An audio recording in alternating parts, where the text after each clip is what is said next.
साथियों, आप सभी को नमस्कार। इवोक आईएएस के यूट्यूब प्लेटफॉर्म पर आप सभी का स्वागत है। 71st बीपीएससी मेंस प्रिपरेशन के शेड्यूल में हम पॉलिटी सब्जेक्ट को डिस्कस कर रहे हैं, उसी को आगे कंटिन्यू करेंगे। कल की क्लास में हमने भारतीय संघवाद पर डिस्कस किया था, फेडरल सिस्टम संघीय व्यवस्था को जाना था और आप लोगों से कहा था कि हम अपने नेक्स्ट क्लास में इस टॉपिक से जो भी क्वेश्चन बीपीएससी मेंस एग्जाम में अभी तक पूछे गए हैं उन सभी पर हम डिस्कस करेंगे और उनके क्या बेहतर उत्तर हो सकते हैं उसको जानेंगे।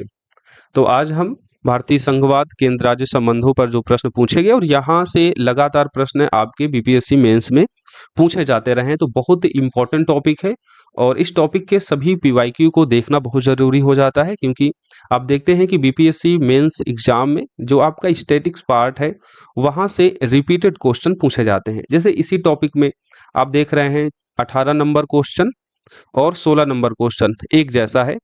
16 नंबर क्वेश्चन में भारतीय संघीय व्यवस्था में सामयिक दिगों यानी रिसेंट ट्रेड की व्याख्या करें, यानी भारतीय संघीयवाद में उभरती प्रवृत्तियां हैं उनके बारे में लिखना था। उसके बाद क्वेश्चन नंबर 18 41वीं बीपीएससी मेंस एग्जाम में भी सेम क्वेश्चन यहाँ पर पूछा गया कि भारतीय संघवाद में उभरती हुई प्रवृत्तियां यानी जो रिसेंट ट्रेड हैं इंडियन फेडरल सिस्टम के, उनके बारे में आपको लिखना था।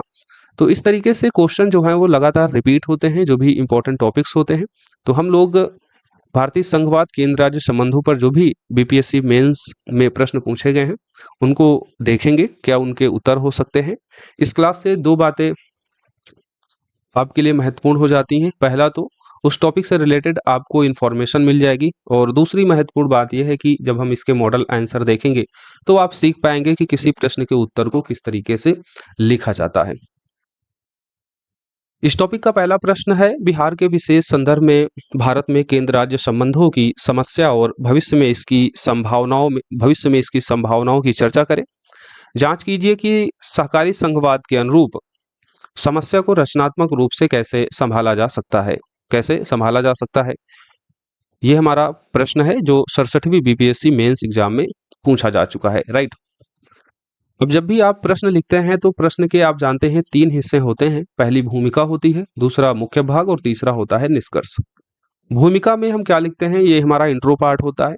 इंट्रो पार्ट में जो टॉपिक पूछा गया है उस टॉपिक को या तो हम डिफाइन कर देते हैं जिस तरीके का प्रश्न है उस प्रश्न की डिमांड को देखते हुए, और जब पॉलिटी का कोई प्रश्न होता है तो हम अक्सर उस विषय से संबंधित अगर कोई अनुच्छेद है या सुप्रीम कोर्ट का कोई निर्णय है या उससे संबंधित अगर रिसेंट कोई अपडेट हुआ है, करंट से संबंधित वो टॉपिक है और करंट अफेयर्स में वो चीज आप पढ़ रहे हैं तो उससे भी अपनी शुरुआत कर देते हैं।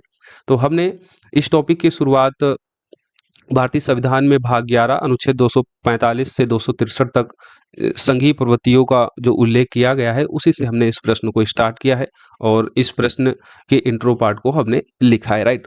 मुख्य भाग में हम क्या लिखते हैं, मुख्य भाग में प्रश्न की जो डिमांड होती है, प्रश्न में जो बातें पूछी गई हैं उसको लिखते हैं और फिर लास्ट में हम प्रश्न की डिमांड के अनुरूप अपने उत्तर को कंक्लूड करते हैं, उसका निष्कर्ष लिखते हैं।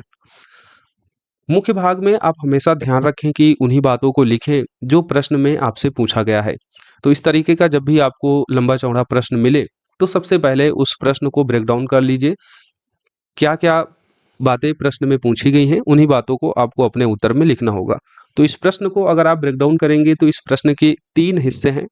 पहला हिस्सा है भारत में केंद्र राज्य संबंधों की क्या समस्याएं हैं और इन समस्याओं को आपको बिहार विशेष संदर्भ में लिखना है। बड़ा इंपॉर्टेंट है कि केंद्र राज्य संबंधों में जो समस्याएं हैं वो बिहार स्पेसिफिक लिखना है। बिहार के संदर्भ में आपको भारत में केंद्र राज्य संबंधों की समस्या पर डिस्कशन करना है। ये आपके उत्तर का पहला पार्ट होगा मुख्य भाग का। प्रश्न का दूसरा हिस्सा है भविष्य में इसकी संभावनाएं क्या हैं, यानी जो समस्याएं हैं केंद्र राज्य संबंधों में बिहार विशेष संदर्भ में, अब क्या आगे इसकी संभावनाएं हैं, क्या इसका समाधान हो सकता है, क्या किया जाना चाहिए ताकि जो भी समस्याएं हैं उनको सॉर्ट आउट करके केंद्र राज्य संबंधों को हम बेहतर कर सके। तो भविष्य में इसकी संभावनाओं की हम चर्चा करेंगे और ये भी जांच करना है, जो इस प्रश्न का तीसरा हिस्सा है, कि सहकारी संघवाद के अनुरूप यानी जो कोऑपरेटिव फेडरलिज्म होता है उसके अनुरूप समस्याओं को रचनात्मक रूप से कैसे संभाला जा सकता है। तो समस्याओं के समाधान हेतु हमें सहकारी संघवाद को भी देखना होगा, जो इस प्रश्न का तीसरा हिस्सा है। तो 3 हिस्सों में इस प्रश्न को हमें लिखना है। तो सबसे पहले इस प्रश्न की हम भूमिका लिखेंगे, इसका इंट्रो पार्ट लिखेंगे।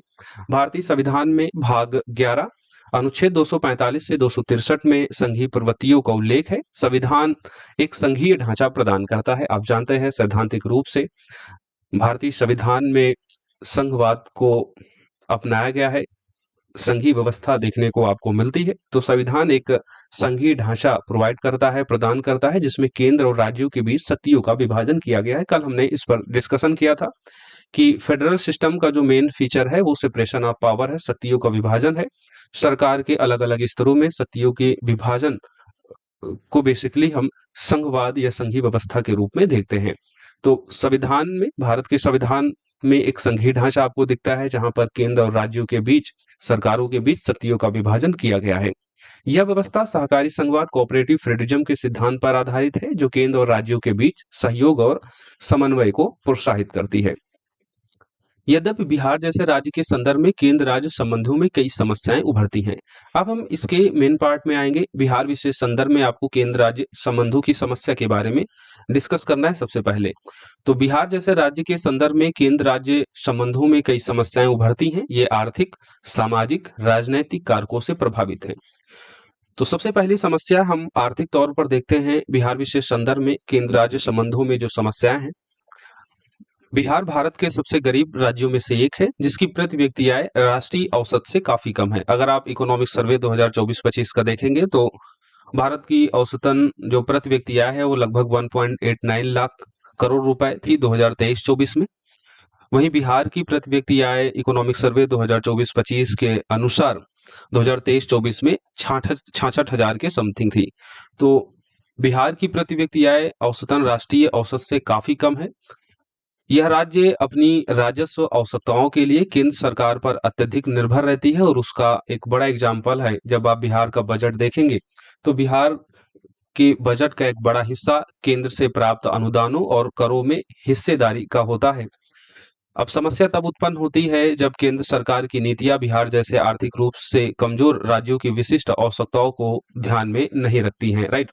तो आर्थिक असमानता और वित्तीय निर्भरता। एक तो बिहार वैसे भी देश के जितने राज्य हैं उन राज्यों में सबसे गरीब राज्य है, और दूसरा बिहार की वित्तीय निर्भरता केंद्र पर अधिक हो जाने के कारण जब केंद्र से उसको पर्याप्त आर्थिक सहायता नहीं मिलती है, तो ऐसे में केंद्र राज्य जो संबंध है उसमें एक समस्या देखने को मिलती है बिहार विशेष संदर्भ में।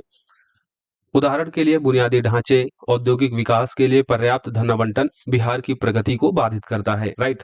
यानी केंद्र सरकार के द्वारा जब बिहार के बुनियादी ढांचे और उसके औद्योगिक विकास के लिए पर्याप्त धन आवंटन नहीं करता है तो बिहार की प्रगति बाधित होती है, और जब बिहार की प्रगति बाधित होगी तो बिहार और केंद्र के बीच जो एक रिलेशंस है उसमें आपको समस्याएं देखने को मिलेंगी।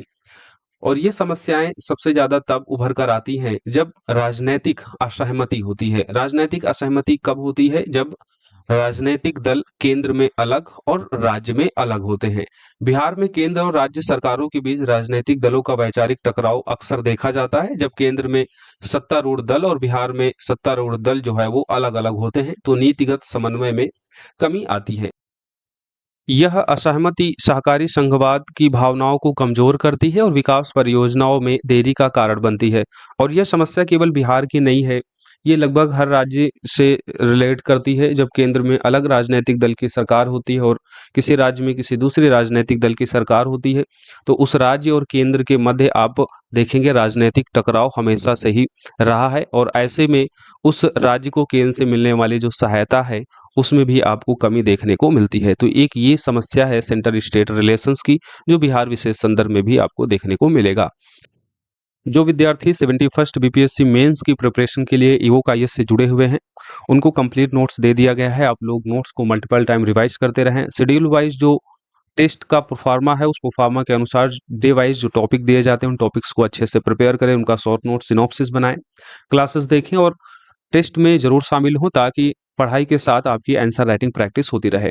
नए विद्यार्थी इस प्रोग्राम से जुड़ सकते हैं। एक नॉमिनल फीस है। यहाँ पर आपकी कंप्लीट बीपीएससी मेंस की प्रिपरेशन करा दी जाएगी, कंप्लीट नोट्स, क्लासेस और साथ ही वीकली सेक्शनल टेस्ट जहां आपको 5 शॉर्ट क्वेश्चन, 2 लॉन्ग क्वेश्चन और एक ऐसे लिखना होता है। ऐसे की भी हम लोग प्रिपरेशन करते चल रहे हैं, क्योंकि ऐसे भी एक मेजर पार्ट होता है बीपीएससी मेंस के लिए। 300 मार्क्स का पेपर होता है, तो ऐसे में इसे हम इग्नोर नहीं कर सकते हैं। टेस्ट के बाद आपकी कॉपी चेक की जाती है, उनके मॉडल आंसर आपको अवेलेबल कराए जाते हैं। एक नॉमिनल फी है, फी स्ट्रक्चर वगैरह दिया गया है, एक बार आप इसे देख लें। 6306473800 हमारा नंबर है। इस नंबर पर आप कॉल मैसेज करके इसके बारे में अधिक जानकारी ले सकते हैं। इस बैच से जुड़ने का एक सिंपल प्रोसेस है, प्रोसेस भी आपको स्क्रीन पर दिख रहा होगा। ये हमारा पेमेंट नंबर भी है, इस पर आप पेमेंट करके पेमेंट का स्क्रीनशॉट आप मुझे इसी नंबर के व्हाट्सएप पर भेज देंगे, तो आपको संबंधित ग्रुप से जोड़ दिया जाएगा। प्रशासनिक और नीतिगत असंतुलन ये भी एक समस्या है, और ये ट्रेंड आप देख रहे हैं दिनों दिन बढ़ता जा रहा है। केंद्रीकृत जो नीतियां हैं वो लगातार बढ़ रही हैं। जैसे आप एग्जाम्पल के तौर पर देखते हैं, एक राष्ट्र एक राशन कार्ड, एक राष्ट्र एक चुनाव और जीएसटी। इन सभी नीतियों के चलते जो फेडरल सिस्टम है वो कमजोर हो रहा है, और वैसे में राज्य इन नीतियों का विरोध करते हैं, क्योंकि राज्य की जो स्वायत्तता है इस तरीके की केंद्रीकृत नीतियों से डैमेज होती है, उसको नुकसान पहुंचता है। तो केंद्र सरकार की केंद्रीकृत नीतियां जैसे एक राष्ट्र एक राशन कार्ड, एक राष्ट्र एक चुनाव, जीएसटी आदि बिहार जैसे राज्यों के लिए भी हमेशा अनुकूल नहीं होती हैं, जहां स्थानीय परिस्थितियां जैसे गरीबी है, बिहार में अशिक्षा है, और बिहार आप जानते हैं बिहार की जो अर्थव्यवस्था है ग्रामीण अर्थव्यवस्था है। बिहार की लगभग 90% आबादी वो गांव में रहती है। तो इस तरीके की जो नीतियां हैं वो बिहार जैसे राज्यों के लिए हमेशा अनुकूल नहीं होती हैं, जहां स्थानीय परिस्थितियां अलग हैं। इन नीतियों को लागू करने में भी बिहार को अतिरिक्त संसाधनों और प्रशिक्षण की आवश्यकता होती है, जो केंद्र से पर्याप्त रूप से उपलब्ध नहीं कराए जाते हैं।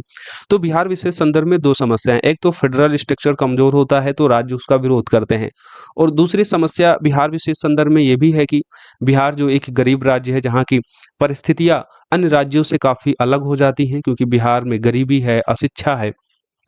तो ऐसी स्थिति में जो नीतियां हैं उनको लागू करने में भी बिहार को अतिरिक्त संसाधनों और प्रशिक्षण की आवश्यकता होती है, जो कि बिहार जैसे गरीब राज्यों के लिए इसको अतिरिक्त तौर पर अफोर्ड करना काफी मुश्किल हो जाता है, और केंद्र भी पर्याप्त रूप से इन सब चीजों के लिए पर्याप्त संसाधन उपलब्ध नहीं कराती है। तो एक ये समस्या हो जाती है बिहार विशेष संदर्भ में, केंद्र राज्य संबंध के समस्याओं के संदर्भ में। नेक्स्ट है बाढ़ प्रबंधन, एक बड़ा मुद्दा है बिहार में। कोसी और गंगा जैसी नदियों से हर साल बिहार में बाढ़ आती है। बिहार का आप जानते हैं लगभग 73% जो हिस्सा है वो बाढ़ प्रवण क्षेत्र में आता है, जिसे आप देखते हैं बिहार का एक बड़ा हिस्सा मानसून के टाइम पर बाढ़ से प्रभावित रहता है। तो कोसी और गंगा जैसी नदियों से हर साल बिहार में बाढ़ आती है, जिसे बिहार का शोक कहते हैं। कोसी नदी को आप जानते हैं बिहार का शोक कहा जाता है। इस समस्या के समाधान के लिए केंद्र और राज्य के बीच प्रभावी समन्वय की कमी रही है। आप जानते हैं बाढ़ प्रबंधन एक बड़ा मुद्दा है, और अगर इसका समाधान करना है तो बिहार जैसे गरीब राज्य के लिए आर्थिक तौर पर ये काफी मुश्किल काम हो जाता है, जब तक केंद्र से इसको आर्थिक सहायता नहीं मिलती है। तो केंद्र और राज्य के बीच प्रभावी समन्वय की कमी यहाँ पर बिहार विशेष संदर्भ में केंद्र राज्य संबंधों के बीच एक बड़ी समस्या का कारण बन जाता है। बाढ़ प्रबंधन जो कि बिहार के लिए एक बड़ा मुद्दा हो जाता है, राइट। संसाधनों का असमान वितरण भी, क्योंकि बिहार लंबे समय से विशेष राज्य का दर्जा की मांग कर रहा है, लेकिन केंद्र सरकार के द्वारा अभी तक बिहार को विशेष राज्य का दर्जा नहीं दिया गया है। और बिहार क्यों विशेष राज्य का दर्जा मांगता है? क्योंकि बिहार में गरीबी है, बाढ़ की समस्या अमूमन हर साल बनी रहती है, एक बड़ा क्षेत्र बाढ़ से ग्रसित है, प्रवासन की समस्या है, अशिक्षा है, बुनियादी ढांचे का अभाव है। ऐसे में बिहार को अगर विशेष राज्य का दर्जा दिया जाता है तो उसे अतिरिक्त केंद्रीय सहायता मिलेगी, और वो अपनी समस्याओं का बेहतर तरीके से आर्थिक तौर पर समाधान कर सकता है। लेकिन जब केंद्र सरकार इसे स्वीकार नहीं करती है तो केंद्र राज्य संबंधों में तनाव का एक ये प्रमुख कारण बन जाता है। तो ये भी एक समस्या है केंद्र राज्य संबंधों में बिहार विशेष संदर्भ में। अब भविष्य में केंद्र राज्य संबंधों की क्या संभावनाएं हैं, ये हमारे उत्तर का दूसरा पार्ट होगा, जो प्रश्न में पूछा गया है कि समस्याएं क्या हैं बिहार विशेष संदर्भ में। तो समस्याओं को हमने एक एक करके बता दिया है। आर्थिक असमानता और बिहार की वित्तीय निर्भरता केंद्र पर, राजनीतिक असहमति, जब केंद्र में अलग राजनीतिक दल की सरकार होती है और राज्य में अलग राजनीतिक दल की सरकार होती है। तो ऐसे में नीतिगत समन्वय में कमी आती है, जो सहकारी संघवाद की भावना को कमजोर करती है। तीसरा हमने समस्या देखी कि बढ़ती हुई जो केंद्रीकृत नीतियां हैं, जैसे एक राष्ट्र एक राशन कार्ड, एक राष्ट्र एक चुनाव और जीएसटी, ये सभी नीतियां फेडरल स्ट्रक्चर को कमजोर करती हैं, जिसका राज्य जो है विरोध करते हैं। तो ये एक बड़ी समस्या है और ये बिहार विशेष संदर्भ में भी लागू होती है। अगली समस्या आप बाढ़ को लेकर बताते हैं कि बिहार में जहां बाढ़ की एक व्यापक समस्या है और उस समस्या के समाधान के लिए केंद्र राज्यों के बीच प्रभावी समन्वय न होने के चलते आपको सेंट्रल स्टेट रिलेशंस में प्रॉब्लम देखने को मिलती है। और अगली समस्या है संसाधनों के असमान वितरण को लेकर, जिसमें आप एग्जाम्पल देते हैं कि बिहार विशेष राज्य का दर्जा देने की मांग करता है। लंबे समय से ये मांग चली आ रही है ताकि बिहार जैसे गरीब राज्य को अतिरिक्त केंद्रीय सहायता मिले। हालांकि केंद्र सरकार इसे अस्वीकार करता है, स्वीकार नहीं करता है और यह केंद्र राज्य संबंधों में तनाव का एक प्रमुख कारण बन जाता है। इसके बाद हम इस प्रश्न का दूसरा हिस्सा देखेंगे, भविष्य में केंद्र राज्य संबंधों की क्या संभावनाएं हैं, जो प्रश्न का दूसरा हिस्सा था। अब इसके बारे में हम लिखेंगे कि भविष्य में क्या संभावनाएं हैं, उस पर चर्चा करेंगे। तो संभावनाओं में हमें उन्हीं बातों को लिखना है जो समस्याएं हमने देखी, उस समस्याओं का कैसे समाधान कर सकते हैं। जब उन समस्याओं का समाधान होगा तो केंद्र राज्य संबंधों में जो समस्याएं हैं उनको दूर करके हम आगे सकारात्मक रूप से आगे बढ़ सकते हैं और सेंटर स्टेट रिलेशंस को और ज्यादा मजबूत कर सकते हैं। तो उसके लिए सबसे पहले हमें आर्थिक सशक्तिकरण की बात करनी होगी, क्योंकि बिहार एक गरीब राज्य है। वित्तीय रूप से केंद्र पर निर्भर होने के चलते जब आर्थिक रूप से बिहार को पर्याप्त सहायता नहीं मिलती है तो संबंधों में आपको दरार देखने को मिलती है। तो सबसे पहला काम हमें बिहार को आर्थिक रूप से मजबूत करना होगा, उसका सशक्तिकरण करना होगा। और इसके लिए यदि केंद्र सरकार बिहार के लिए लक्षित आर्थिक पैकेज और औद्योगिक विकास योजनाएं शुरू करे तो राज्य की केंद्र पर निर्भरता कम हो सकती है। उदाहरण के तौर पर बिहार की कृषि आधारित अर्थव्यवस्था को मजबूत करने के लिए केंद्र द्वारा जैविक खेती और खाद्य प्रसंस्करण उद्योगों को प्रोत्साहन दिया जा सकता है। जैसे हाल ही में केंद्रीय बजट 2025-26 में बिहार में मखाना बोर्ड की स्थापना की घोषणा की गई, जो इस ओर उठाया गया एक सकारात्मक कदम है।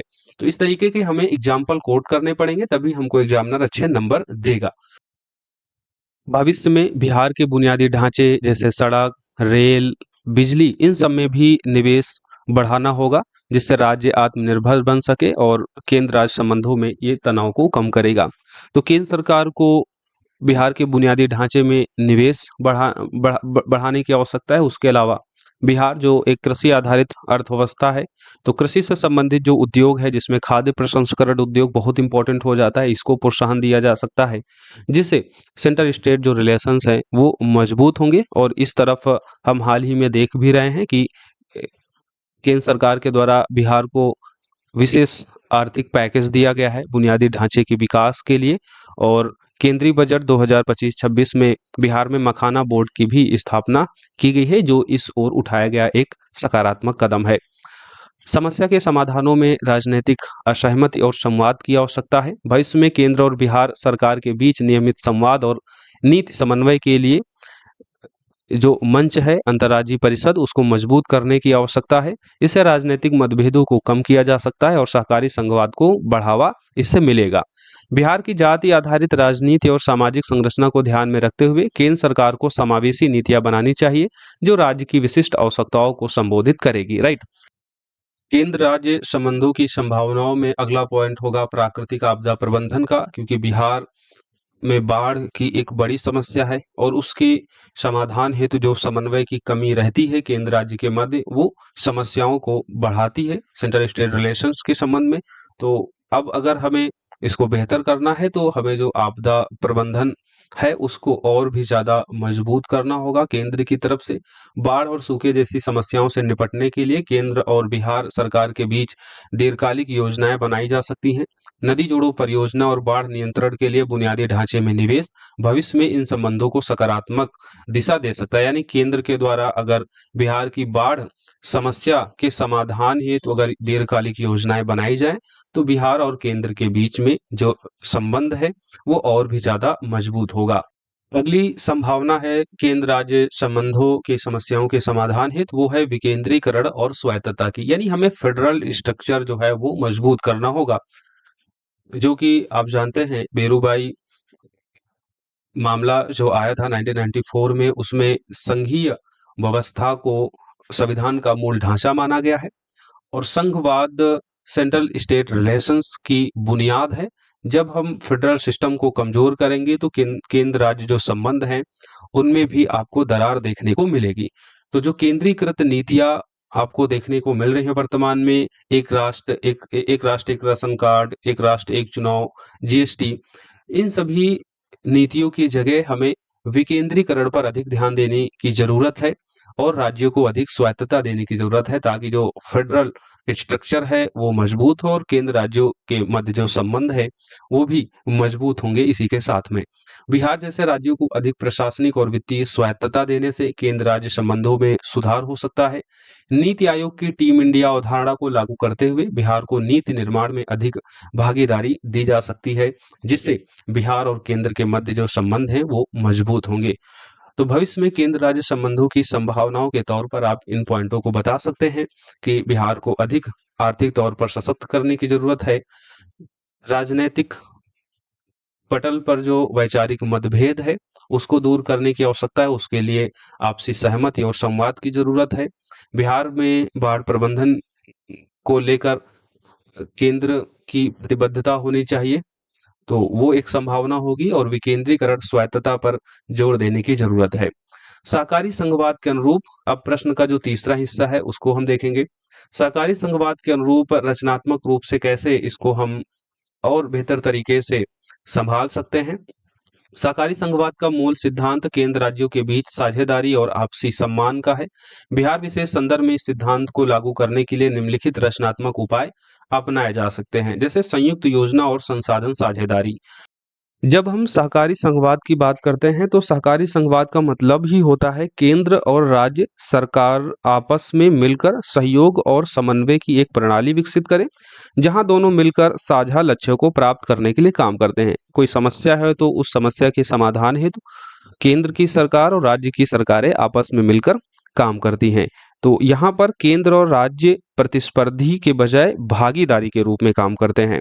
वे नीतियां बनाने और लागू करने के लिए जिम्मेदारियां साझा करते हैं। इसका उद्देश्य क्या होता है? एक प्रभावी शासन सुनिश्चित करना और देश की विविधता में एकता को बनाए रखना, और जो भी समस्याएं हैं उनको आपसी सहयोग के साथ में उनको सॉर्ट आउट करना, उनका समाधान निकालना। तो सहकारी संघवाद के अनुरूप जो समस्याएं हैं, सेंटर स्टेट रिलेशन में जो डिस्प्यूट है, उनको रचनात्मक रूप से संभाला जा सकता है। उसके लिए संयुक्त योजना और संसाधन साझेदारी एक प्रावधान हो सकता है। केंद्र और बिहार सरकारें मिलकर जो समस्या है जैसे बाढ़ प्रबंधन की, इसके अलावा कृषि, शिक्षा, स्वास्थ्य जैसे जो क्षेत्र हैं, इनमें संयुक्त परियोजनाएं शुरू कर सकती हैं। उदाहरण के लिए बिहार की कृषि क्षमता को देखते हुए केंद्र सरकार बिहार मिलेट मिशन या दलहन विकास मिशन जैसी योजनाओं में निवेश बढ़ा सकती है, जिसमें दोनों पक्ष मिलकर काम करें। दूसरा प्रावधान हो सकता है संस्थागत मंचों का सशक्तिकरण करके, अंतरराज्य परिषद और क्षेत्रीय परिषद जैसे मंचों को सक्रिय करके बिहार की समस्याओं पर केंद्र के साथ चर्चा की जा सकती है। इन मंचों में बिहार को अपनी मांगे, जैसे विशेष राज्य का दर्जा जो बिहार लंबे समय से करता आ रहा है, इसको प्रभावी ढंग से उठाने का अवसर मिलेगा। नीति आयोग के माध्यम से बिहार के लिए विशिष्ट विकास मॉडल तैयार किया जा सकता है, जिसमें राज्य की भागीदारी सुनिश्चित हो। सहकारी संघवाद के रचनात्मक तरीकों में एक ये प्रावधान हो सकता है सेंटर स्टेट रिलेशंस को मजबूत करने के संबंध में। अगला प्रावधान विकेंद्रीकृत नीति निर्माण के संबंध में हो सकता है। केंद्र सरकार को बिहार की स्थानीय जरूरतों के अनुरूप नीतियां बनाने की छूट देनी चाहिए। उदाहरण के लिए जीएसटी के तहत बिहार को कुछ करों में राहत दी जा सकती है, ताकि वह अपनी आर्थिक स्थिति सुधार सके। सामुदायिक और क्षेत्रीय सहयोग की तरफ भी देखना चाहिए। बिहार के पड़ोसी राज्य जैसे झारखंड, उत्तर प्रदेश, पश्चिम बंगाल और नेपाल के साथ क्षेत्रीय सहयोग को बढ़ावा देकर बाढ़ और व्यापार जैसे मुद्दों पर संयुक्त रणनीति बनाई जा सकती है। केंद्र इस प्रक्रिया में मध्यस्थ की भूमिका निभा सकता है। यानी बाढ़ की समस्या आप देखते हैं तो नेपाल से भी जुड़ी है। नेपाल जब अपना पानी छोड़ता है नदियों का, तो बाढ़ की समस्या बिहार में व्यापक तौर पर दिखाई देती है। इसके अलावा बिहार के जो पड़ोसी राज्य हैं, झारखंड, उत्तर प्रदेश, पश्चिम बंगाल, तो इन राज्यों के मध्य व्यापार को बढ़ावा देकर भी बिहार की आर्थिक तौर पर उसको मजबूत किया जा सकता है और बाढ़ की समस्या के समाधान के लिए नेपाल के साथ जो है बातचीत की जा सकती है और उसमें केंद्र सरकार जो है मध्यस्थता की भूमिका निभा सकता है। तो इससे भी सेंट्रल स्टेट रिलेशन जो है वो मजबूत होगा। इसके अलावा बिहार की सांस्कृतिक और ऐतिहासिक धरोहर जैसे नालंदा, बोधगया जैसे जो स्थान है, इनको पर्यटन के लिए विकसित करने में भी केंद्र और राज्यों को मिलकर काम करने की आवश्यकता है। तो इससे भी रचनात्मक तौर पर जो शाकाहारी संघवाद की भावना है वो मजबूत होगी और सेंटर स्टेट रिलेशंस भी बेहतर होंगे बिहार विशेष संदर्भ में। प्रशिक्षण और क्षमता निर्माण की जरूरत है। बिहार के प्रशासनिक ढांचों को मजबूत करने के लिए केंद्र सरकार प्रशिक्षण कार्यक्रम और तकनीकी सहायता प्रदान कर सकती है। इससे राज्य केंद्रीय योजनाओं को बेहतर ढंग से लागू कर सकेगा। कुल मिलाकर यदि केंद्र और बिहार सरकार साझेदारी की भावना से काम करें तो न केवल बिहार का विकास होगा बल्कि भारत के संघीय ढांचे को मजबूती मिलेगी। तो अब हम इस टॉपिक को कंक्लूड कर रहे हैं। यदि केंद्र और बिहार सरकार साझेदारी की भावना से काम करे, यानी सहकारी संघवाद की जो भावना है, जो सिद्धांत है, उस सिद्धांत के अनुरूप अगर चले तो न केवल बिहार का विकास होगा बल्कि भारत का जो फेडरल स्ट्रक्चर है, जो संघीय ढांचा है, उसको भी मजबूती मिलेगी। यह सहयोग बिहार को गरीबी और पिछड़ेपन से बाहर निकालकर एक समृद्ध राज्य बनाने की दिशा में एक महत्वपूर्ण कदम हो सकता है। तो इस तरीके से इस टॉपिक के हमने सभी डायमेंशन को एक एक करके कवर किया। जितने भी प्रश्न के भाग हैं उन सभी प्रश्नों के भागों को एक एक करके एक बैलेंस वे में हमने एक शानदार उत्तर लिखा। ये आप भी लिख सकते हैं। क्लास को पढ़ने के बाद में आप इस प्रश्न का उत्तर लिखने का प्रयास कीजिएगा। नेक्स्ट हम अब देखेंगे वर्तमान में बिहार विशेष संदर्भ में केंद्र सरकार की हालिया प्रगतियां क्या हैं। जैसे क्वेश्चन जो है आपसे पूछा भी जाता है। यहाँ पर आप देख रहे होंगे क्वेश्चन नंबर 14, भारतीय संघात्मक व्यवस्था में केंद्र राज्यों के मध्य तनाव के क्षेत्रों का विश्लेषण कीजिए। यानी भारतीय संघीय व्यवस्था में केंद्र राज्यों के मध्य जो समस्याएं हैं वो आपको बतानी है। समस्याओं को हमने इस प्रश्न में देख लिया है। क्वेश्चन नंबर 14 का जो अगला हिस्सा है, जो 56 टू 59 का जो बीपीएससी मेंस एग्जाम हुआ था उसमें क्वेश्चन पूछा गया था। आगे इसमें पूछा गया था कि वर्तमान समय में संघीय सरकार तथा बिहार राज्य के मध्य संबंधों का वर्णन करें। यानी वर्तमान में केंद्र राज्य संबंधों की हालिया प्रगति क्या है, सीधा सा मतलब यही था। तो हम अब इसे देख लेते हैं वर्तमान संदर्भ में। केंद्र राज्य संबंध भारतीय संविधान के मूल ढांचे का एक महत्वपूर्ण हिस्सा है जो केंद्र सरकार और राज्य सरकारों के बीच शक्तियों के बंटवारे और उनके आपसी सहयोग को परिभाषित करते हैं। यह संबंध संविधान के भाग 11 अनुच्छेद 245 से 263 में वर्णित है। अब वर्तमान में केंद्र राज्य संबंधों की हालिया प्रगति में हम कुछ सकारात्मक पहलुओं को यहाँ देखेंगे। इसमें पहला पॉइंट आप बता सकते हैं आर्थिक सहायता और पैकेज का, क्योंकि केंद्र सरकार के द्वारा बिहार के विकास के लिए विशेष आर्थिक सहायता और पैकेज की घोषणा की गई है इस बार के बजट में।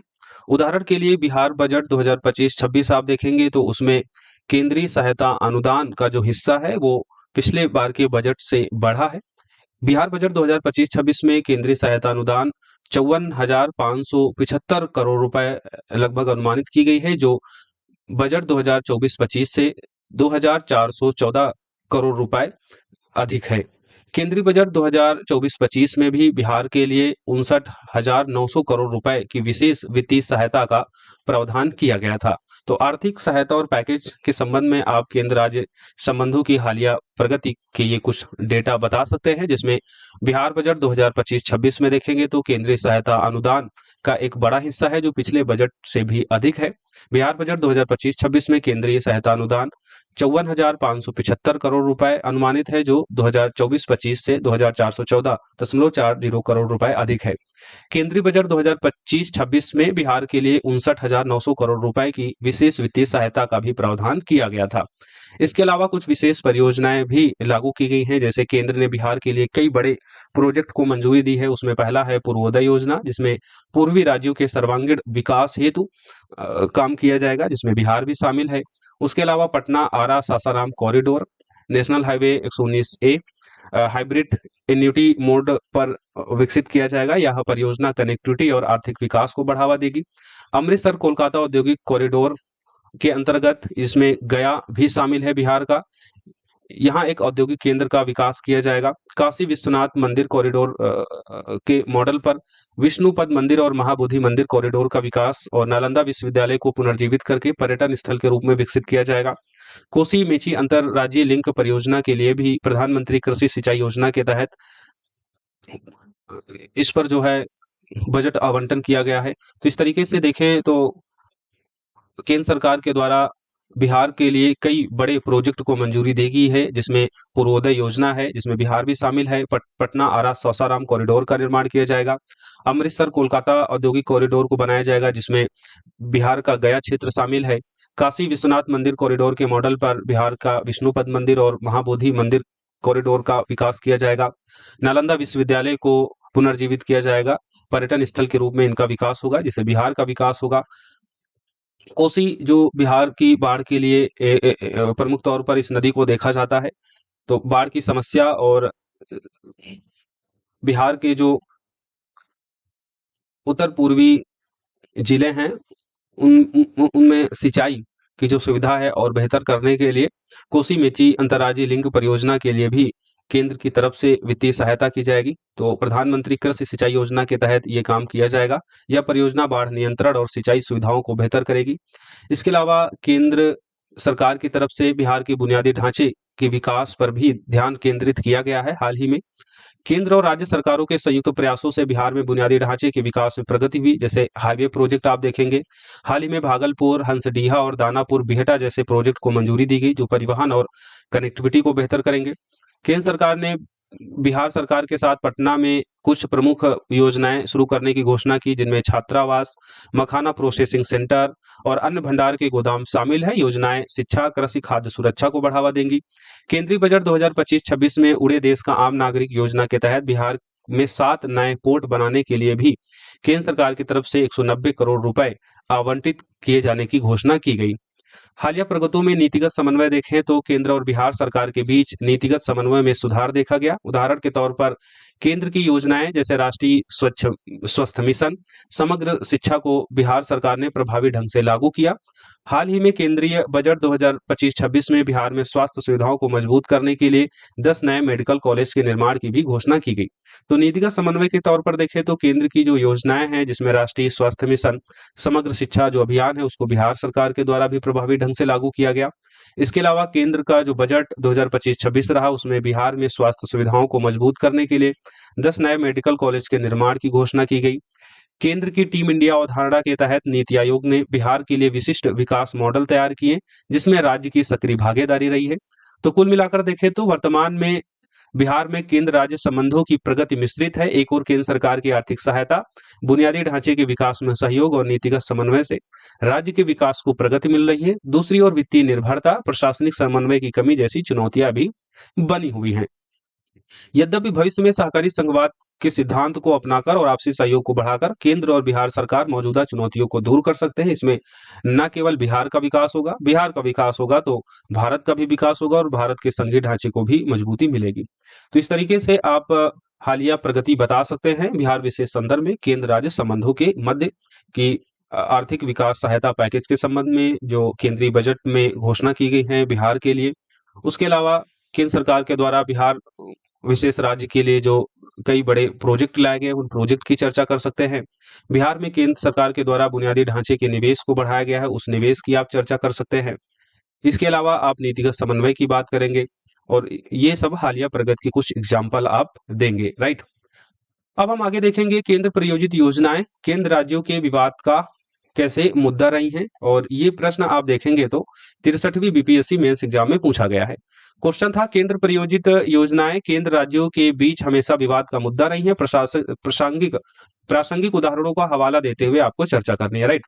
तो एग्जाम्पल देते हुए आपको चर्चा करनी है केंद्र प्रायोजित योजनाएं कैसे केंद्र राज्यों के बीच विवाद का मुद्दा रही हैं। सबसे पहले हम इस प्रश्न की भूमिका लिखेंगे। भूमिका में हम केंद्र प्रायोजित योजनाओं को डिफाइन कर सकते हैं, इसके बारे में बता सकते हैं। देखिए, केंद्र सरकार की दो तरीके की योजनाएं होती हैं। एक होती हैं केंद्र क्षेत्रक योजनाएं, केंद्रीय क्षेत्रक योजनाएं, और दूसरी होती हैं केंद्र प्रायोजित योजनाएं, केंद्र प्रायोजित योजनाएं। केंद्रीय क्षेत्रक योजनाएं जो होती हैं उन पर जो वित्त खत्म करना होता है वो पूरी तरीके से केंद्र सरकार करती है। वहीं जो केंद्र प्रायोजित योजनाएं होती हैं, इन योजनाओं के लिए जो वित्त खत्म किया जाता है, जो पैसा खत्म किया जाता है, वो केंद्र सरकार और राज्य सरकार आपस में मिलकर करती हैं। इसमें आप देखेंगे कुछ केंद्र प्रायोजित योजनाएं जहां पर 60% पैसा केंद्र सरकार और 40% पैसा राज्य सरकार खत्म करती है। कुल मिलाकर केंद्र प्रायोजित योजनाएं ऐसी होती हैं जहां पर केंद्र सरकार और राज्य सरकारें आपस में मिलकर उन योजनाओं को धरातल पर लागू करती हैं। तो केंद्र प्रायोजित योजनाएं, सेंट्रली स्पॉन्सर्ड स्कीम, भारत में ऐसी योजनाएं होती हैं जो केंद्र सरकार और राज्य सरकार के द्वारा वित्त पोषित होती हैं आपस में, लेकिन इनका जो क्रियान्वयन होता है वो सामान्यतः राज्य सरकारों के जिम्मे होता है। ये योजनाएं सहकारी संघवाद, कोऑपरेटिव फेडरलिज्म के सिद्धांत पर आधारित होती हैं, जिसका उद्देश्य केंद्र राज्यों के बीच साझेदारी को बढ़ावा देना है। राइट, तो कोऑपरेटिव फेडरलिज्म के सिद्धांत पर आधारित होती है क्योंकि इन योजनाओं का क्रियान्वयन केंद्र और राज्य सरकारें आपस में मिलकर करती हैं। हालांकि इन योजनाओं के वित्त पोषण, कार्यान्वयन और नीतिगत ढांचे को लेकर केंद्र और राज्यों के बीच विवाद अक्सर उत्पन्न होता है। यह विवाद भारतीय संघीय ढांचे की जटिलता और केंद्र की प्रबलता को दर्शाता है। तो केंद्र प्रायोजित योजनाओं में आप देखेंगे तो विवाद का एक कारण रहता है। विवाद कब होता है? जब केंद्र से पर्याप्त रूप से उस योजना के लिए जो पैसा आवंटित किया जाना रहता है वो आवंटित नहीं होता है केंद्र सरकार की तरफ से समय के अनुरूप, या जितना आवंटन किया जाना रहता है जब उतना आवंटन नहीं होता है तब। उसके अलावा कार्यान्वयन संबंधी केंद्र सरकारें जो है इन योजनाओं के संबंध में हमेशा राज्य सरकारों को जिम्मेदार ठहराती हैं कि इनका क्रियान्वयन जो है राज्य सरकारें ठीक से नहीं कर रही हैं। तो ऐसे में जो है इन योजनाओं को लेकर हमेशा ही केंद्र सरकार और राज्य सरकारों के बीच विवाद देखने को मिलता है। तो केंद्र प्रायोजित योजनाएं और विवाद के मुख्य कारण हैं क्या? तो उसमें सबसे पहला है वित्त पोषण में असमानता और शर्तें। केंद्र प्रायोजित योजनाओं में वित्तीय योगदान का अनुपात, जैसे 60-40 का कोई योजना है, सेंट्रल स्पॉन्सर्ड स्कीम है, उसमें आप देखेंगे कि केंद्र सरकार 40% उस योजना के लिए पैसा खत्म करेगी और राज्य सरकार 40% और केंद्र सरकार 60%। कुछ कुछ राज्यों में आप देखेंगे ज़्यादातर जो राज्य गरीब हैं या जिन राज्यों को विशेष राज्य श्रेणी का दर्जा दिया गया है, ऐसे राज्यों में देखेंगे तो केंद्र प्रायोजित स्कीमों में केंद्र सरकार उस योजना के वित्तीय आवंटन में 90% का योगदान देती है और 10% का योगदान उस राज्य का होता है। तो केंद्र प्रायोजित योजनाओं में वित्तीय योगदान का अनुपात 60-40 का हो सकता है, 80-20 का हो सकता है, 90-10 का हो सकता है। इस तरीके का अनुपात होता है, केंद्र और राज्यों के बीच तय होता है। आर्थिक रूप से कमजोर राज्य जैसे बिहार और उड़ीसा अपने हिस्से का योगदान देने में कठिनाई महसूस करते हैं, जिससे विवाद उत्पन्न होता है। अब मान लीजिए केंद्र प्रायोजित कोई योजना है और केंद्र सरकार ये तय करे कि हम उस योजना के लिए 60% पैसा खत्म करेंगे और बिहार 40% पैसा खत्म करेगा। तो बिहार जैसे गरीब राज्य के लिए किसी केंद्र प्रायोजित योजना के लिए अधिक धन आवंटन करने में जो है कठिनाई महसूस होती है, जिससे विवाद फिर उत्पन्न होता है। उदाहरण के लिए मनरेगा स्कीम में देखिए, मनरेगा में केंद्र 90% धनराशि देता है, लेकिन मजदूरी भुगतान में देरी के लिए राज्य सरकारें केंद्र को जिम्मेदार ठहराती हैं। राइट, तो महात्मा गांधी राष्ट्रीय ग्रामीण रोजगार गारंटी अधिनियम में केंद्र 90% धनराशि देता है, लेकिन मजदूरी भुगतान में देरी के लिए राज्य सरकारें केंद्र को जिम्मेदार ठहराती हैं। 90% भुगतान देने का काम जब केंद्र का है और समय पर जब केंद्र से राज्यों को पैसा नहीं मिल पाता है, तो फिर जो मनरेगा में जो काम करने वाले मजदूर हैं उनको मजदूरी देने में देरी होती है और उसके लिए राज्य सरकारें फिर केंद्र सरकार को जिम्मेदार ठहराती है और ऐसे में फिर विवाद उत्पन्न होता है। उदाहरण के तौर पर, क्योंकि हमें एग्जाम्पल देते हुए जो भी डिस्प्यूट है केंद्र प्रायोजित योजनाओं के संबंध में उदाहरण देकर जो है समझाना है जो प्रश्न की डिमांड है। 2020 में पश्चिम बंगाल सरकार ने केंद्र पर मनरेगा फंड रोकने का आरोप लगाया, जिससे दोनों के बीच में तनाव बढ़ा। इसी तरह आप राष्ट्रीय स्वास्थ्य मिशन के संबंध में देखेंगे, केंद्र और राज्यों का योगदान जहां 60-40 का है, लेकिन कई राज्य जैसे केरल हो गया, तमिलनाडु हो गया, इन राज्यों ने कहा कि केंद्र ने स्वास्थ्य सुविधाओं के लिए अपर्याप्त धन दिया है। राष्ट्रीय स्वास्थ्य मिशन के तहत केंद्र सरकार को जो राज्यों को धन देना चाहिए, केरल और तमिलनाडु जैसे राज्यों ने ये आरोप लगाया कि केंद्र ने इस मिशन के तहत स्वास्थ्य सुविधाओं के लिए अपर्याप्त धन दिया। वहीं केंद्र सरकार ने राज्यों पर आरोप लगाया कि राज्य जो हैं केंद्रीय स्वास्थ्य मिशन के तहत जो फंड दिया जाता है उनका दुरुपयोग करता है। ऐसे में विवाद उत्पन्न होता है और इसी विवाद का परिणाम रहा कि 2022 में केरल ने राष्ट्रीय स्वास्थ्य मिशन की तरह एक समानांतर स्वास्थ्य योजना जो है शुरू की, जिसे केंद्र ने संघीय ढांचे के खिलाफ माना। इसके अलावा केंद्र द्वारा लगाई गई शर्तें जैसे आधार लिंकिंग या डिजिटल रिपोर्टिंग भी राज्यों के लिए बोझ बनती हैं, खासकर जहां संसाधन और तकनीकी क्षमता सीमित होती हैं। यानी केंद्र प्रायोजित कोई स्कीम है और उस स्कीम के लिए केंद्र सरकारें कई शर्तें लगाती है, जिसमें आधार लिंक करना, अगर किसी स्कीम का फ़ायदा उठाना है तो उसमें आधार को लिंक करना, उसकी डिजिटल रिपोर्टिंग करना। तो ये शर्तें राज्यों के लिए बोझ बनती हैं, खासकर उन राज्यों के लिए जहां संसाधन और तकनीकी क्षमता सीमित है। तो ये भी एक विवाद बन जाता है केंद्र प्रायोजित योजनाओं में। अगला विवाद आप देखते हैं नीतिगत स्वायत्तता पर अतिक्रमण के संबंध में। केंद्र प्रायोजित योजनाएं अक्सर केंद्र द्वारा निर्धारित नीतियों पर आधारित होती हैं, जो राज्यों की स्थानीय जरूरतों और प्राथमिकताओं को नजरअंदाज करती हैं। इससे राज्यों को लगता है कि इनकी स्वायत्तता पर अतिक्रमण हो रहा है। यानी केंद्र प्रायोजित योजनाएं बेसिकली केंद्र के द्वारा ही वो योजनाएं बनाई जाती हैं। तो राज्यों का ये कहना है कि केंद्र प्रायोजित योजनाएं अक्सर केंद्र के द्वारा निर्धारित नीतियों पर आधारित होती हैं, इसलिए वे योजनाएं राज्यों की स्थानीय जरूरतों और प्राथमिकताओं को नजरअंदाज कर सकती हैं।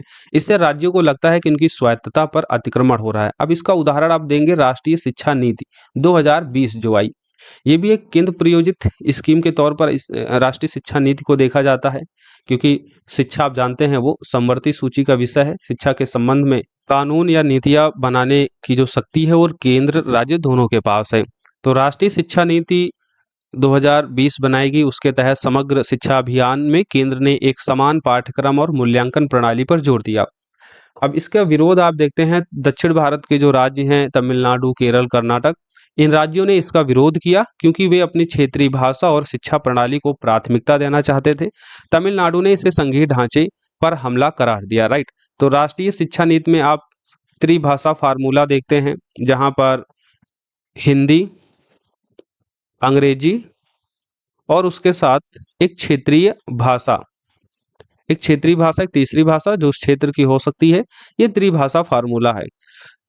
दक्षिण भारत के राज्य जो हैं वो इस नीति का इस बात को लेकर विरोध करते हैं कि केंद्र सरकार के द्वारा राष्ट्रीय शिक्षा नीति के जरिए दक्षिण भारत के राज्यों में वो हिंदी भाषा को थोपना चाहती हैं।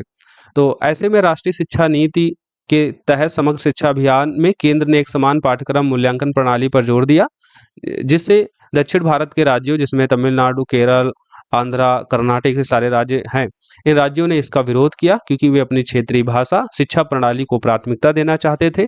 तमिलनाडु सरकार के द्वारा इसे संघीय ढांचे पर हमला करार दिया गया। अगला आप मतभेद देखते हैं केंद्र प्रायोजित योजनाओं के संबंध में, हुआ राजनीतिक मतभेद का। जब केंद्र और राज्य में अलग अलग राजनीतिक दल सत्ता में होते हैं तो केंद्र प्रायोजित योजनाओं के कार्यान्वयन में राजनीतिक विवाद बढ़ जाता है। राज्य सरकारें इन योजनाओं को केंद्र की हस्तक्षेप नीति के रूप में देखती हैं। उदाहरण के तौर पर आप स्वच्छ भारत मिशन का एग्जाम्पल देंगे।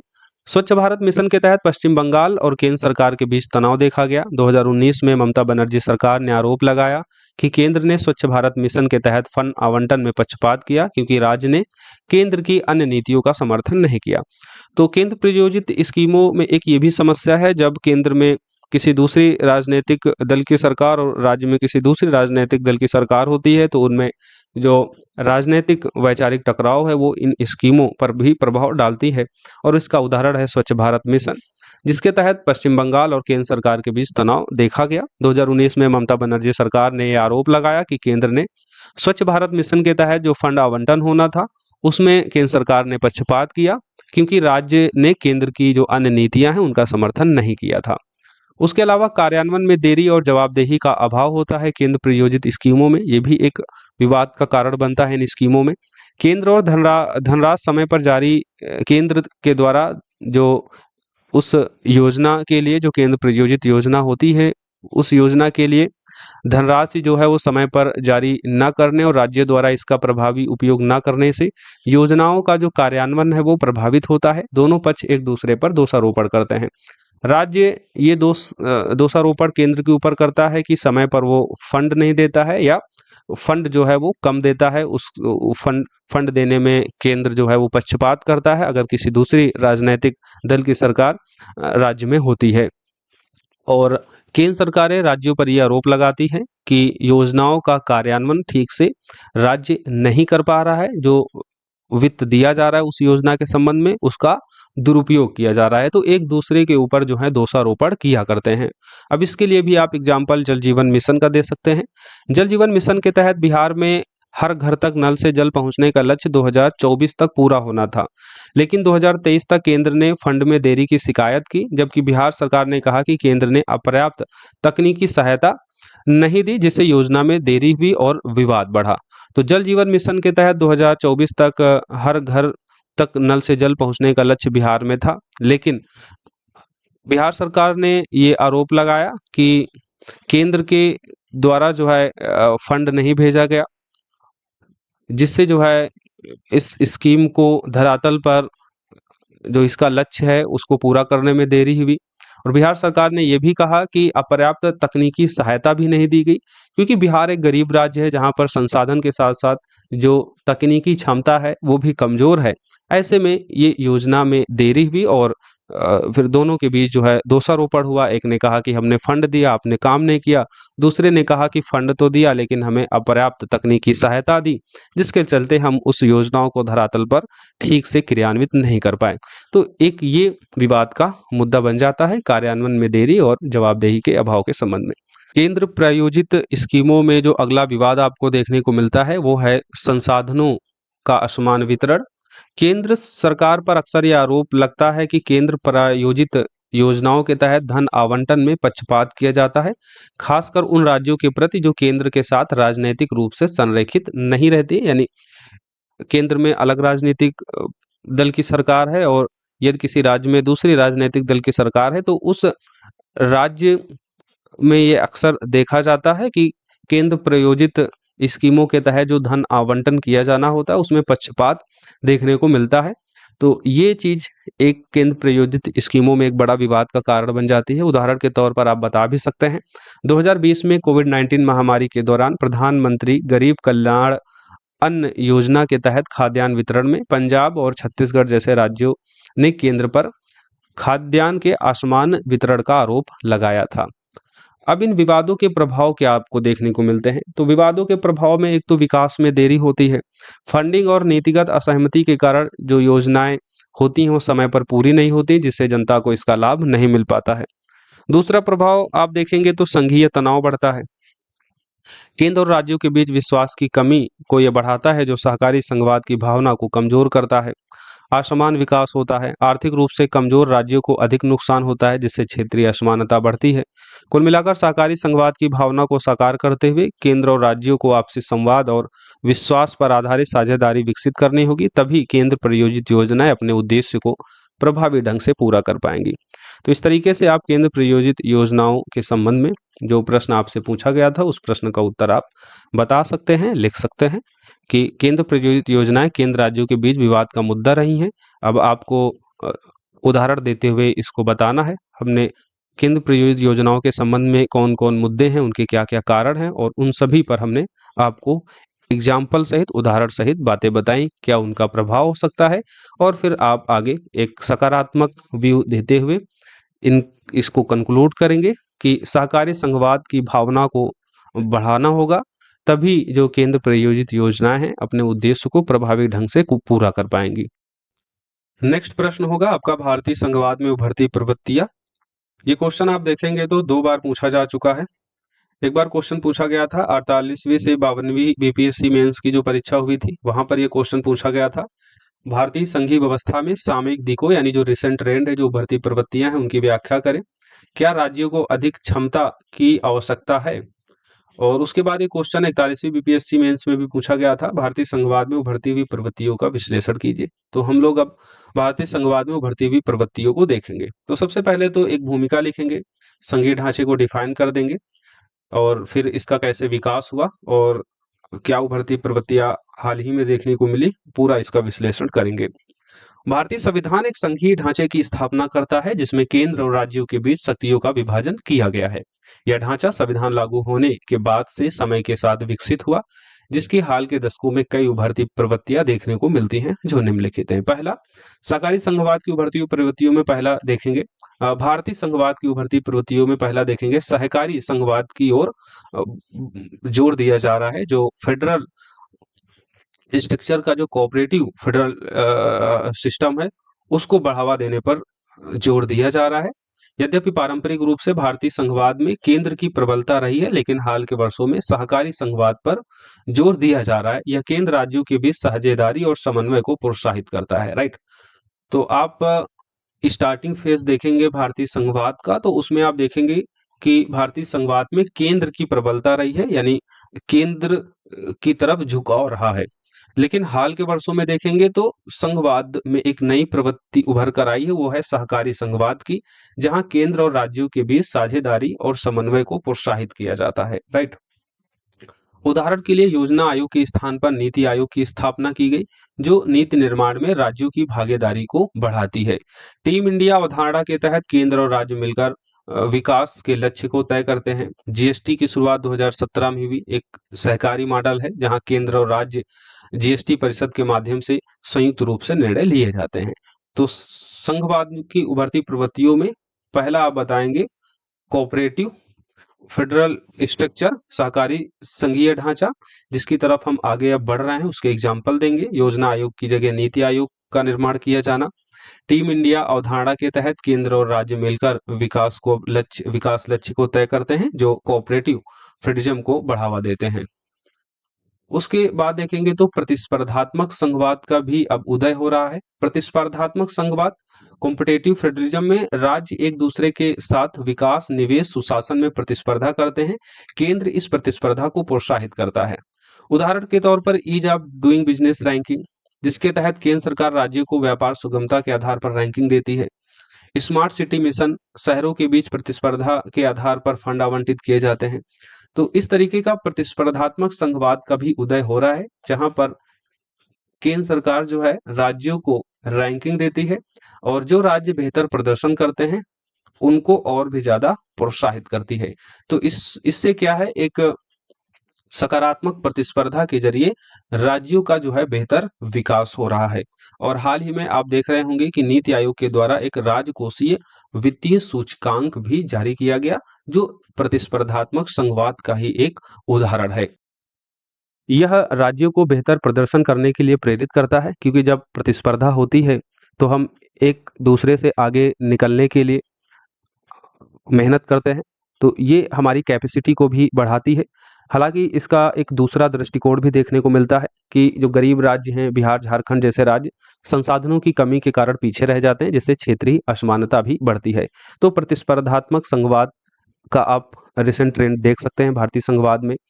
उसके बाद वित्तीय संघवाद में परिवर्तन हो रहा है। वित्तीय संसाधनों का वितरण और कर संग्रह केंद्र और राज्यों के बीच संबंधों का आधार रहा है। हाल के सुधारों ने इस क्षेत्र में नई प्रवृत्तियां लाई हैं, जैसे वित्त आयोग, 14वां वित्त आयोग जो रहा है, केंद्र से राज्यों को करों में हिस्सेदारी 32% से बढ़ाकर अब 42% कर दी गई है, जिससे राज्यों की वित्तीय स्वायत्ता बढ़ी है।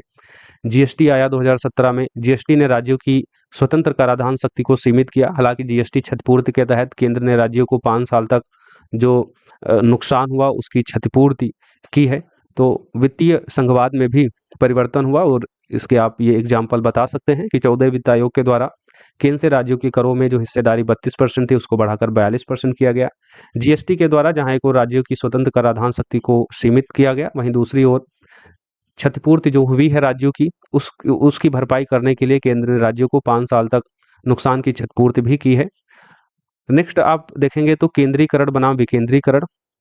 भारतीय संघवाद में केंद्रीकरण और विकेंद्रीकरण के बीच एक निरंतर तनाव देखा जा रहा है। केंद्र कुछ क्षेत्रों में अपनी शक्ति बढ़ा रहे हैं, जबकि राज्य अधिक स्वायत्तता की मांग कर रहे हैं। फॉर एग्जाम्पल, कृषि कानून जो 2020 में आए थे, केंद्र द्वारा लाए गए 3 कृषि कानूनों का पंजाब, हरियाणा जैसे राज्यों ने विरोध किया, क्योंकि यह राज्य सूची के विषय में हस्तक्षेप माना गया और अंततः इन कानूनों को वापस भी लिया गया। यानी जो कृषि है वो राज्य सूची का विषय है और कृषि पर कानून बनाने की जो शक्ति है वो राज्य सरकारों को है। ऐसे में जब कृषि कानून लाया गया तो इसका विरोध हुआ और बाद में इन कानूनों को वापस भी लेना पड़ा।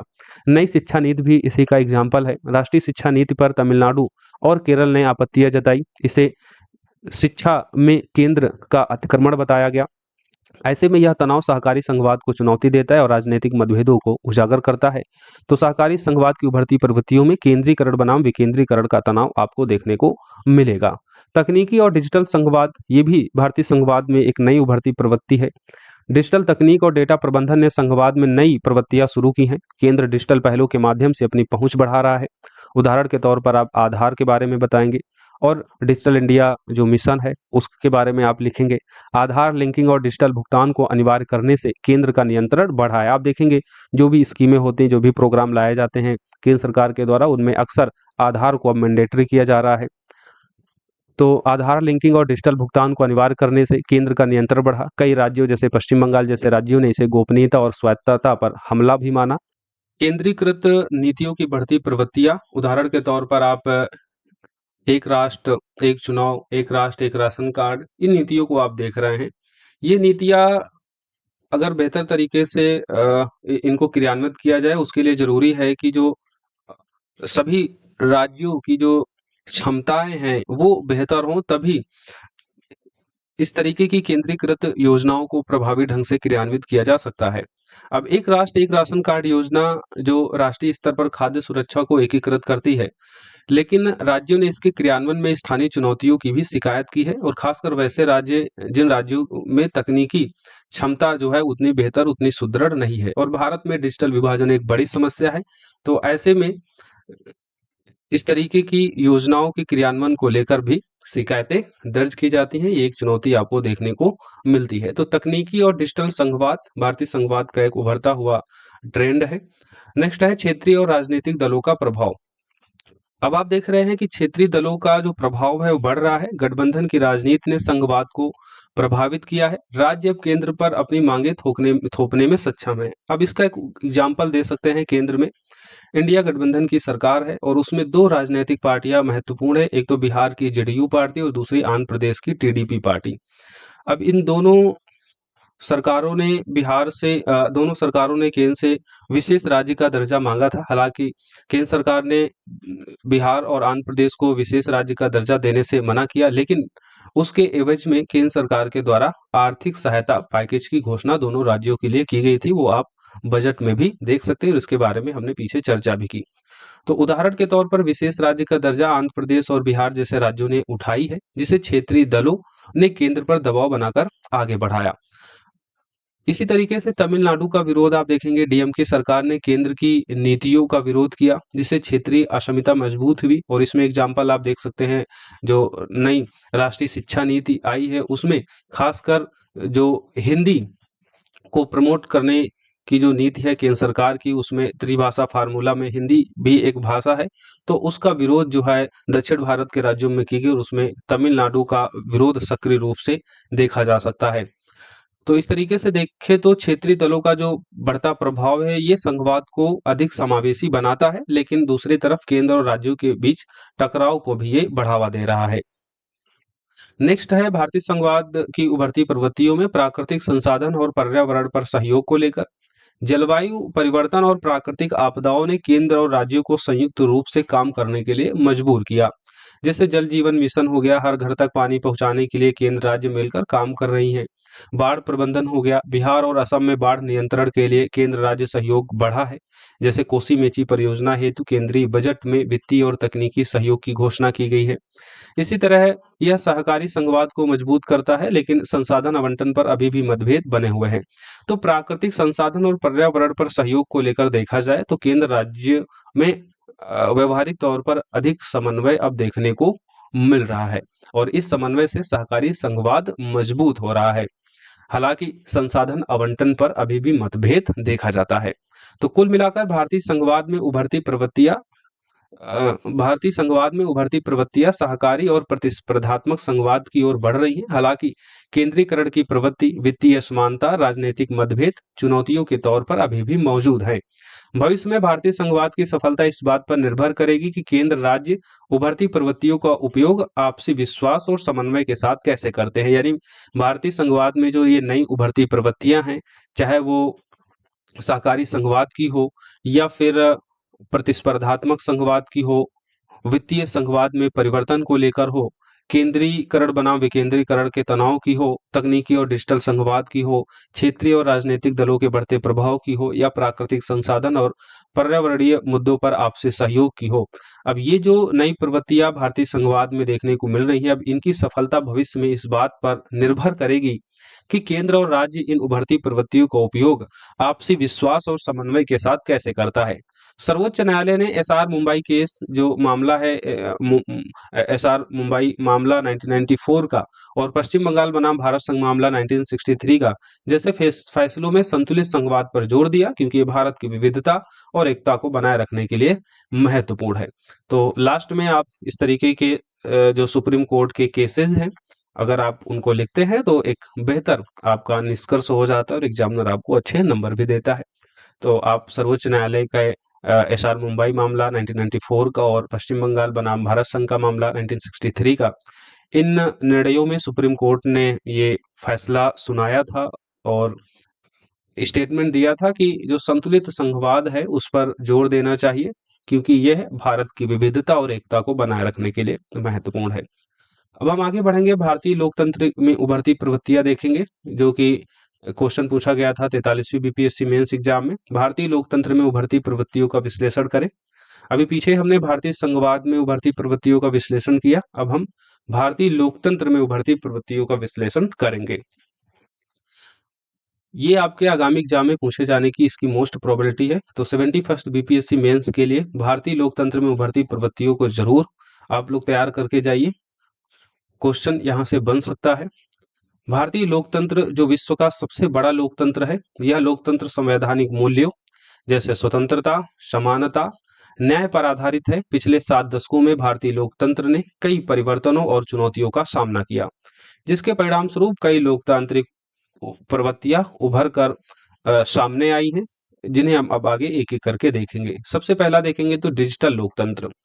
डिजिटल तकनीक ने लोकतंत्र को अधिक समावेशी और पारदर्शी बनाने में महत्वपूर्ण भूमिका निभाई। मतदाता जागरूकता, ऑनलाइन मतदान प्रक्रिया, सोशल मीडिया ने नागरिकों की भागीदारी बढ़ाई है।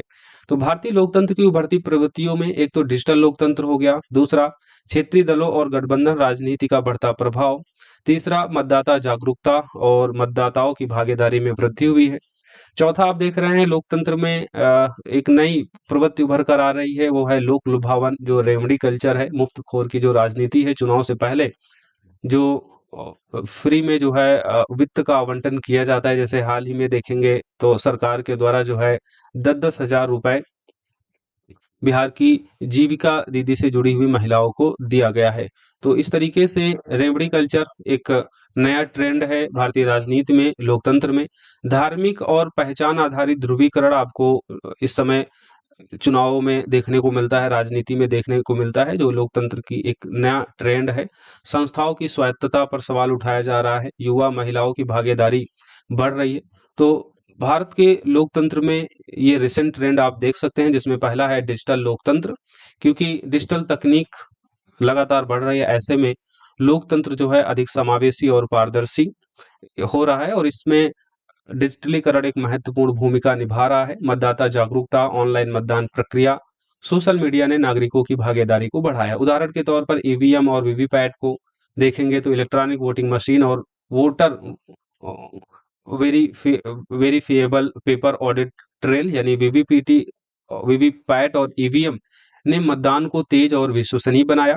सोशल मीडिया का प्रभाव देखें तो हाल ही के चुनाव में सोशल मीडिया जैसे ट्विटर, यूट्यूब, फेसबुक आदि के द्वारा मतदाता जुटाने और प्रचार में महत्वपूर्ण भूमिका इनकी देखी जा सकती है। वस्तुतः यह नागरिकों को सरकार से सीधे जोड़ता है, लेकिन फेक न्यूज, डेटा गोपनीयता, डिजिटल डिवाइड चुनौतियां भी पैदा करते हैं। तो हम विश्लेषण कर रहे हैं, तो विश्लेषण करते समय हमें दोनों बातों को ध्यान में रखना होगा, एक तो उसके क्या फायदे हैं और फिर उसकी क्या नुकसान भी हैं, दोनों बातों को हमें बताना होगा, यानी उसकी मेरिट डिमेरिट दोनों को साथ में लेकर चलना होगा। तो डिजिटल लोकतंत्र, जहां एक और लोकतंत्र को अधिक समावेशी बनाया जा रहा है, जिससे मतदाता जागरूकता, ऑनलाइन मतदान प्रक्रिया, सोशल मीडिया के जरिए नागरिकों की भागीदारी राजनीतिक क्षेत्र में और चुनावी प्रक्रियाओं में बढ़ी है। लेकिन वहीं दूसरी ओर फेक न्यूज, डेटा गोपनीयता और डिजिटल डिवाइड, ग्रामीण क्षेत्रों में आप जानते हैं तकनीकी पहुंच की कमी है, ये चुनौतियां भी पैदा कर रहे हैं। लोकतंत्र की उभरती प्रवृत्तियों में एक है क्षेत्रीय दल और गठबंधन राजनीतियों का बढ़ता प्रभाव।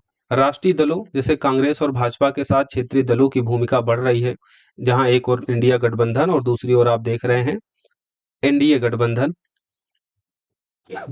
एनडीए एनडीए एनडीए एनडीए गठबंधन, दूसरी तरफ इंडिया गठबंधन।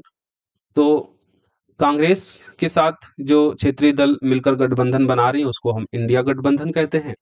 और भाजपा के साथ जो क्षेत्रीय दल मिलकर पार्टियां बना रहे हैं उसको हम एनडीए गठबंधन के नाम से जानते हैं। तो क्षेत्रीय दलों की भूमिका बढ़ी है। गठबंधन सरकार अब आम हो गई है जो लोकतंत्र को अधिक समावेशी बनाती हैं। उदाहरण के तौर पर एनडीए और इंडिया गठबंधन 2024 के लोकसभा चुनाव में भाजपा के नेतृत्व वाले एनडीए और विपक्षी इंडिया गठबंधन ने क्षेत्रीय दलों जैसे जेडीयू, टीडीपी, टीएमसी और समाजवादी पार्टी आदि पर जो है निर्भरता दिखाई है। यद्यपि यह क्षेत्रीय मुद्दों को राष्ट्रीय मंच पर लाता है। तो जब अलग अलग क्षेत्रीय दल इन बड़ी राजनीतिक पार्टियों से जुड़ते हैं तो क्षेत्रीय मुद्दे जो हैं वो राष्ट्रीय मंच पर आते हैं। लेकिन गठबंधन की अस्थिरता और नीतिगत समझौते सरकार की प्रभावशीलता को प्रतिकूल रूप से प्रभावित करते हैं। यानी गठबंधन की राजनीति का अगर आप डिमेरिट देखते हैं तो एक तो राजनीतिक अस्थिरता यहाँ पर देखी जाती है, क्योंकि अगर गठबंधन की राजनीति बनी है और कोई भी गठबंधन अपना हाथ पीछे खींचता है तो सरकारें गिर जाती हैं। तो एक तो ये राजनीतिक अस्थिरता पैदा करती हैं। दूसरा, नीतिगत समझौते सरकार की प्रभावशीलता को प्रतिकूल रूप से प्रभावित करते हैं। सरकार जो है कोई दीर्घकालिक योजनाएं बनाने में जो है वो असक्षम हो जाती हैं और ज्यादातर वो क्षेत्रगत जो मांगे हैं क्षेत्रीय दलों की उनको पूरा करने में ही अपना समय लगाती हैं। तो एक ये डिमेरिट इसकी हो जाती है। वहीं इसकी जो मेरिट है, जो इसके महत्व है, क्षेत्रीय दलों की भूमिका बढ़ने से लोकतंत्र अधिक समावेशी होता है, क्योंकि हर क्षेत्र की आवाज जो है वो राष्ट्रीय मंच पर आती है। तो इसका एक ये महत्व भी देखा जाता है। मतदाता जागरूकता और भागीदारी में वृद्धि हुई है। भारतीय मतदाताओं में शिक्षा, सूचना तक पहुंच और जागरूकता बढ़ने से उनकी भागीदारी और जवाबदेही की मांग में बढ़ोतरी हुई है। भाई सीधी सी बात है, मतदाताओं में जागरूकता होगी, उनकी भागीदारी बढ़ेगी तो जो जवाबदेही है सरकार की वो भी ज्यादा होगी, उसको भी सुनिश्चित किया जा सकेगा। उदाहरण के तौर पर आप देखें, मतदाता जागरूकता उनकी भागीदारी में वृद्धि का तो 2024 के लोकसभा चुनाव में 64.64 करोड़ वोट डाले गए। 2019 से जो अधिक है, 2019 में 61.4 करोड़ वोट डाले गए, वहीं 2024 के लोकसभा चुनाव में 64.64 करोड़ वोट डाले गए। सूचना का अधिकार अधिनियम 2005 में जो आया था, सूचना के अधिकार ने नागरिकों को सरकार से सवाल पूछने का अधिकार दिया, जिससे पारदर्शिता और जवाबदेही बढ़ी। लोक लुभावन या जिसे रेमडी कल्चर या मुफ्तखोर की राजनीति कहते हैं, उसका ट्रेंड लगातार बढ़ रहा है। नेताओं और दलों ने मतदाताओं को आकर्षित करने के लिए मुफ्त की योजनाएं, सब्सिडी, भावनात्मक मुद्दों पर जोर दिए, जिसे लोक लुभावनवाद कहा जाता है। मुफ्त राशन, बिजली, परिवहन सुविधाएं, किसान ऋण माफी आदि योजनाओं के माध्यम से मुफ्तखोरी की राजनीति अधिकांशतः राजनीतिक दलों द्वारा की जाती है। भावनात्मक मुद्दे जैसे राम मंदिर निर्माण, 2024 में इसका उद्घाटन किया गया और इस तरीके के मुद्दों ने धार्मिक भावनाओं को राजनीति से जोड़ दिया है। इस तरह की राजनीति से अल्पकालिक लाभ पहुंचता है, लेकिन दीर्घकालिक नीति निर्माण और आर्थिक स्थिरता पर नकारात्मक असर भी पड़ता है। यानी राजनीतिक पार्टियों को अल्पकालिक लाभ तो हो जाता है, लेकिन रेमडी कल्चर या जो लोक लुभावन मुद्दे होते हैं, मुफ्तखोरी की जो राजनीति होती है, वो सरकार पर एक अतिरिक्त वित्तीय बोझ को बढ़ाती हैं, जिससे जो दीर्घकालिक जो नीति निर्माण है उस पर नकारात्मक असर पड़ता है। धार्मिक और पहचान आधारित ध्रुवीकरण इन दिनों आपको भारत की राजनीति में देखने को मिलता है, जिससे लोकतंत्र में एक नई प्रवृत्ति को बढ़ावा मिल रहा है। लोकतंत्र में धार्मिक, जातिगत, क्षेत्रीय पहचान का उपयोग मतदाताओं को ध्रुवीकृत करने के लिए बढ़ा है। उदाहरण के लिए सीए, एनआरसी विरोध 2019-20 में जो हुआ, वक्फ बोर्ड अधिनियम, जाति आधारित जनगणना, जाति आधारित आरक्षण आदि मुद्दे इस ओर इशारा करते हैं। यह अल्पसंख्यकों, कमजोर वर्गों में असुरक्षा पैदा करता है, सामाजिक एकता को कमजोर करता है और संवैधानिक मूल्यों यानी जो धर्मनिरपेक्षता है उस पर सवाल खड़ा करता है। यानी बहुसंख्यक वोटों को प्राप्त करने के लिए आप देख रहे हैं इन दिनों केंद्र सरकार, जो भाजपा की सरकार है, वो हिंदुत्ववाद को प्रमोट कर रही है। अभी बिहार में इलेक्शन है, वहां पर जाति आधारित जो राजनीति है उसका ट्रेंड व्यापक स्तर पर देखा जाता है।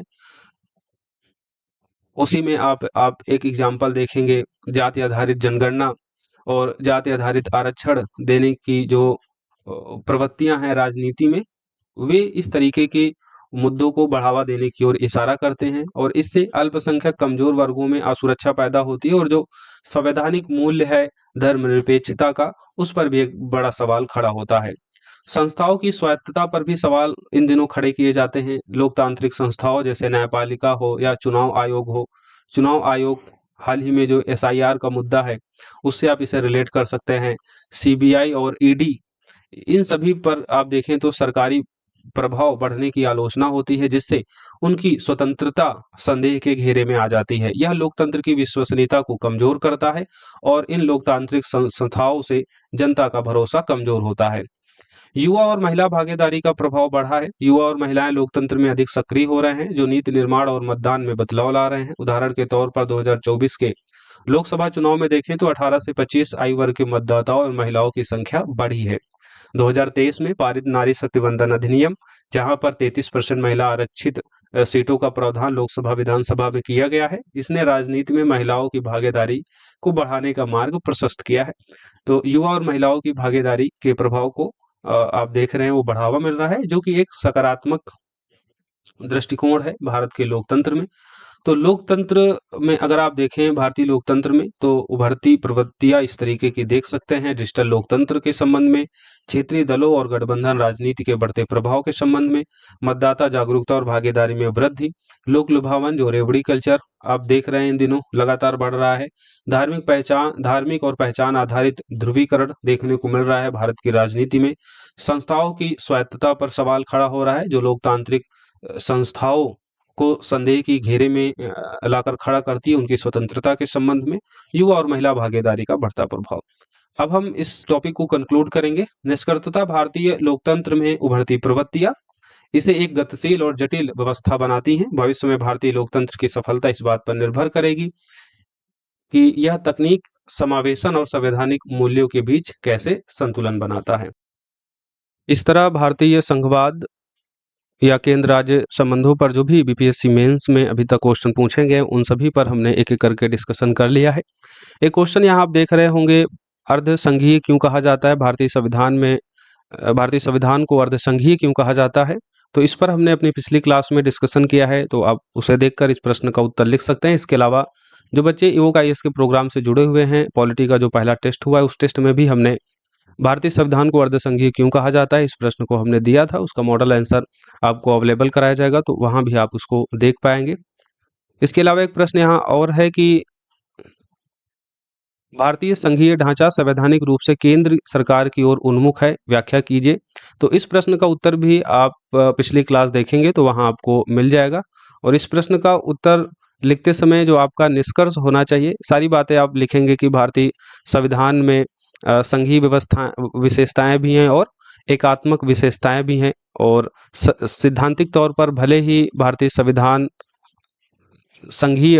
संविधान में आपको संघीय ढांचा देखने को मिलता है, लेकिन जो भारत का संविधान है वो एकात्मकता की ओर झुका हुआ है, और फिर आप उसका एक निष्कर्ष लिखेंगे कि कुल मिलाकर भारतीय संविधान की प्रकृति संघीय के साथ एकात्मक है, दोनों का समन्वय है। फिर भी सिद्धांत संघीय व्यवस्था के होते हुए भी राष्ट्रीय हित की सर्वोच्चता के कारण भारतीय संविधान की जो प्रकृति है वो एकात्मकता की ओर अधिक झुकी हुई है।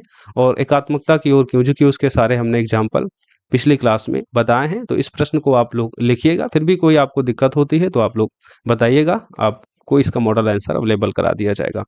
मिलते हैं हम लोग नेक्स्ट क्लास में, जब तक आप लोग पढ़िए जहां है वहां सुरक्षित रहिए। 71वीं बीपीएससी मेंस की कंप्लीट प्रिपरेशन के लिए आप इवोक आईएएस के प्रोग्राम से जुड़ सकते हैं, जहां पर आपको complete notes, classes, answer writing practice कराई जाएगी। वीकली टेस्ट होता है जहां पर 5 शॉर्ट क्वेश्चन, 2 लॉन्ग क्वेश्चन के साथ साथ आपको एक ऐसे भी लिखने के लिए दिया जाता है, ताकि आप ऐसे की भी प्रैक्टिस करते रहें। आपकी कॉपी चेक होती है, उनके मॉडल आंसर अवेलेबल कराए जाते हैं। ये पूरा एक मेंटरशिप प्रोग्राम है, डेली टारगेट बेस्ड प्रिपरेशन करते हैं और फिर उन पर वीकली टेस्ट होता है। नोट्स आपको लगभग दे दिए गए हैं, अब आपका काम केवल उनको रिवाइज करना है और हमारे साथ आंसर राइटिंग प्रैक्टिस करनी है। बाकी कोई आपको अन्य जानकारी लेना है तो 6306473800 पर मुझे कांटेक्ट कर सके इसके बारे में अन्य जानकारी ले सकते हैं। संबंधित प्रोग्राम से जुड़ने के लिए हमारा फ़ोनपे नंबर भी है 6306473800, इस पर पेमेंट करके पेमेंट का स्क्रीनशॉट आप मुझे इसी नंबर के व्हाट्सएप पर भेज देंगे तो संबंधित ग्रुप से जोड़ दिया जाएगा। चलिए मिलते हैं हम लोग नेक्स्ट क्लास में। जब तक आप लोग पढ़िए, जहाँ वहाँ सुरक्षित रहिए, और चैनल पर पहली बार विजिट कर रहे हैं तो इसे सब्सक्राइब जरूर कर लीजिए। टेलीग्राम का लिंक हमने डिस्क्रिप्शन बॉक्स में ऐड कर दिया है, उसे ज्वाइन कर लें ताकि जो भी क्लासेज हैं, जो भी ईओकाईएस की सूचनाएं हैं, वो आप तक सबसे पहले पहुंचती रहें। धन्यवाद।